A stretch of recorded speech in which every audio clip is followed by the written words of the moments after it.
cette édition, la première de cette soirée d'information sur la radio-télévision guinéenne. Au menu de ce soir, d'une actualité, un comeback tout d'abord sur la récente rencontre restreinte que le président de la République avait eue avec des opérateurs économiques sur le climat des affaires en Guinée. Un extrait de cette rencontre qui s'était tenue au palais présidentiel de Sékou-Touré. Vous connaissez très bien la situation de la Guinée. Vous connaissez 10 fois mieux que moi. Mais vous voulez qu'on continue, ça veut dire que la Guinée continue à marcher sur la tête au lieu de marcher sur ses deux jambes. Pourquoi on ne s'entend pas?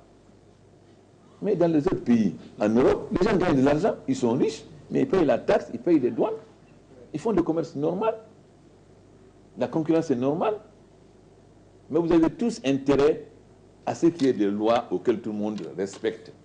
Que vous soyez mis sur le même pied d'égalité. S'il y a une banque d'investissement, aujourd'hui, aucun de vous n'est capable de s'assurer à une grande société, parce que vous n'avez pas les capitaux.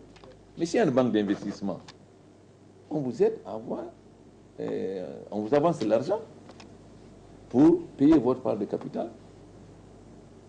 Voilà l'objectif que j'ai. Je n'ai rien contre les commerçants, je n'ai rien contre personne. Mais je veux que la Guinée marche sur ses deux jambes. C'est tout ce que je demande. Si vous voulez qu'on travaille en respectant des normes juridiques, il n'y a aucun problème. Si vous voulez continuer l'Afrique, je serai en face de vous.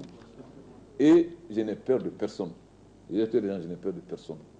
Je ne crains de frapper personne. J'ai enlevé ça à KPC. Je lui ai enlevé le terrain qui est en face du palais du peuple.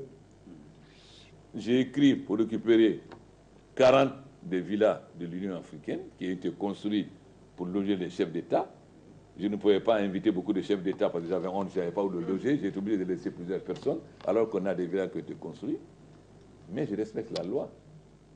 Si vous avez un bail de 3 ans encore, je vous dis, bon, vous prenez votre avocat, on négocie, je vous rembourse ce que vous devez, mais je récupère la maison, à part les ambassades. Donc, on va vous dire, il est contre nous. Mais pourquoi on construit des villas pour loger des chefs d'État? Les ministres vont loger leurs maîtresses là-bas, on va les ceci, cela, etc. Pendant ce temps, on n'a pas où loger des chefs d'État. On va vous déformer ça en ville. Moi, ça ne m'inquiète pas. Je ne suis pas venu pour vous faire plaisir. Je ne suis pas venu pour faire plaisir à la Yaya. J'ai fait un engagement devant le peuple de Guinée. Cet engagement-là, tant que je suis vivant, je le ferai. Je ne cherche pas à faire plaisir à quelqu'un. Vous m'aimez ou vous ne m'aimez pas, ça c'est votre problème. Moi, j'ai pris des engagements à l'égard du peuple de Guinée. Cet engagement-là, je vais le respecter. Vous voulez qu'on développe la Guinée, je suis avec vous. Vous voulez donc des affaires, je suis avec vous. Comment voulez-vous développer quand vous payez 20, 18 ou 20 ou 22% à la banque? Comment vous allez vous développer? C'est pas possible. Impossible. Mais pourquoi vous venez pour ça? Parce que vous ne faites que le négoce. Donc vraiment, il faut qu'il n'y ait pas de malentendu. Personne ne vient me raconter quoi que ce soit sur vous. Des propos recueillis par Sanassi Keita. Et puis la première sortie officielle en dehors du pays de Madame la Première Dame de la République, Madame Condé Diéné Sarankaba, doit participer à la réunion de l'Organisation des Premières Dames africaines impliquées dans la lutte contre le sida. Des précisions avec Adama Magasuba. La Première Dame de la République de Guinée est à Paris ce jeudi. Madame Guéné Condé doit se rendre à Addis Abeba pour sa première participation à la réunion de l'Organisation des Premières Dames de l'Union africaine pour la lutte contre le VIH-Sida. Les valeurs partagées pour renforcer l'unité et l'intégration en Afrique, c'est le thème choisi cette année par cette organisation féminine. En effet, ces valeurs partagées constituent le troisième pilier du plan stratégique de l'Union africaine pour la période 2009-2012 qui en compte 4 points. Ces valeurs partagées sont la paix et la sécurité, l'intégration, le développement et la coopération, l'institution et le renforcement des capacités, la gouvernance démocratique, la participation populaire des droits de l'homme, la solidarité, etc. Durant cette rencontre des premières dames, chaque région sera appelée à faire connaître ses points de vue. À titre d'exemple, le Libéria est désigné pour parler au nom de l'Afrique de l'Ouest, la République démocratique du Congo pour l'Afrique centrale. Avant ce rendez-vous important donc, Mme Guéné Condé s'est bien informée pour pouvoir défendre le cas guinéen. À son départ à l'aéroport Conakry-Bessia, on notait la présence du Premier ministre chef du gouvernement, des épouses des membres du gouvernement et celles de certains leaders de l'Alliance Arc-en-Ciel, toutes venues apporter leur soutien à leurs représentantes à cette importante rencontre d'Addis Abeba. Autre fait marquant de l'actualité, c'est l'ouverture des travaux du séminaire gouvernemental ce matin même à Conakry. L'équipe coordonnée par le Premier ministre Saïd Fofana travaille à l'élaboration d'un plan d'action gouvernemental pour faire face à la réalité dans notre pays. On suit les images de Kabasouma commentées par Adi Kamara. Le séminaire gouvernemental, un séminaire qui devrait permettre d'adopter un plan d'action prioritaire susceptible de jeter les bases du développement durable dans le pays, surtout quand on sait que les défis à relever sont grands. Sur ce, le Premier ministre chef du gouvernement a planté le décor en inscrivant le gouvernement dans une dynamique sociale et économique orientée vers l'assainissement de la situation financière du pays. Permettez-moi dès maintenant de vous dire tout l'intérêt que le chef de l'État accorde à nos travaux et aux conclusions auxquelles nous allons aboutir. Il voudrait que, sur la base d'un diagnostic exhaustif et sans complaisance de la situation économique et sociale de notre pays, de l'évaluation des contraintes auxquelles nous devons faire face, que nous lui proposions un plan d'action du gouvernement susceptible de contribuer de manière significative à la réduction de la pauvreté en Guinée. Mesdames et messieurs, comme vous le savez, la République de Guinée est dotée d'importantes potentialités naturelles, constituées de vastes terres cultivables et d'abondantes ressources minières, halieutiques, sylvicoles et hydroénergétiques. Nous continuons cependant, 50 années après notre accession à l'indépendance, à être parmi les pays les moins avancés de la planète. En effet, 40% de nos enfants souffrent de malnutrition chronique. 40% des ménages n'ont pas accès à l'eau potable et la mortalité maternelle a atteint un niveau inquiétant d'environ 980 décès pour 10 000 naissances vivantes déjà en 2005. Ce qui contraste avec les objectifs du millénaire pour le développement qui est de 220 décès pour 100 000 naissances vivantes à l'horizon 2015. Parallèlement, l'inflation a fortement progressé, grèvant sensiblement le pouvoir d'achat des populations. Il en a résulté une aggravation de la pauvreté dont le niveau est passé de 49,2% en 2002 à 54% en 2010. Ceci parce qu'il y a des années, le pays n'a pas bénéficié d'aide budgétaire en raison de son incapacité à mettre en œuvre des politiques susceptibles de stabiliser son cadre macroéconomique.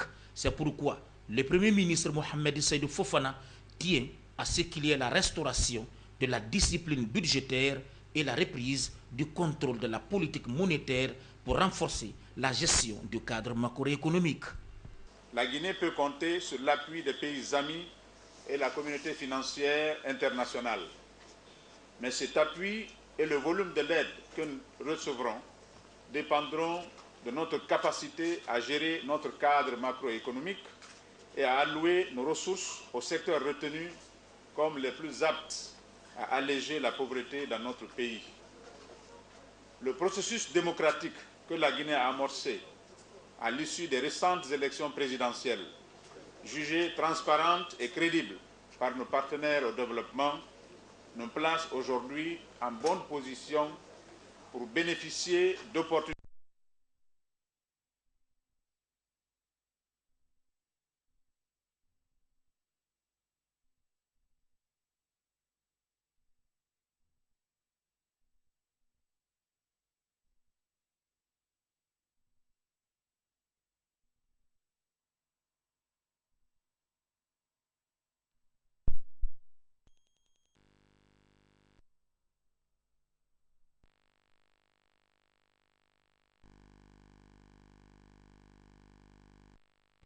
pays qui s'élève à 3 milliards de dollars américains. Des exposés qui ont permis de cerner la situation sociale et économique du pays. Nous avons tous assisté, participé, s'il le faut, à la hausse de 50% des salaires des fonctionnaires en 2010.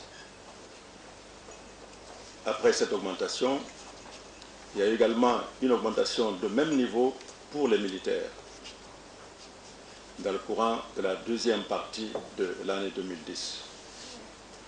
Au-delà de cette augmentation indiciaire générale, il y a eu toutes les promotions que nous connaissons au niveau de l'armée. Et chaque promotion, bien entendu, est accompagnée de son implication financière pour les intéressés en termes de salaire, mais également implication financière pour le budget de l'État. Pour les années 2009 et 2010 uniquement, les contrats de marché qui ont été signés représentent 3 années de recettes fiscales. En 2009, 3 680 milliards de contrats ont été signés. Ce seuil a été triplé, presque triplé en 2010.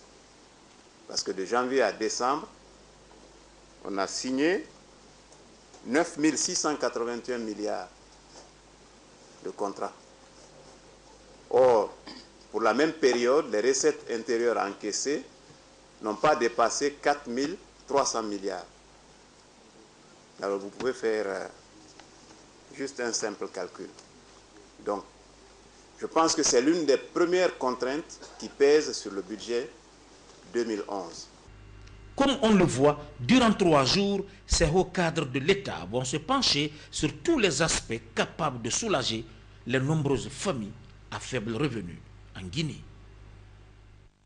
Et communiqué à présent pour boucler cette édition d'information de 19h, il est signé le ministre du Commerce qui porte à la connaissance des opérateurs économiques nationaux et étrangers qu'ils sont conviés à une rencontre de concertation avec le gouvernement sous la présidence de M. le Premier ministre, chef du gouvernement, le vendredi demain 28 janvier 2011 à 10h dans la salle de conférence de la primature. Sont invités à prendre part à cette rencontre les représentants des organisations, associations professionnelles et catégories de sociétés ci-après.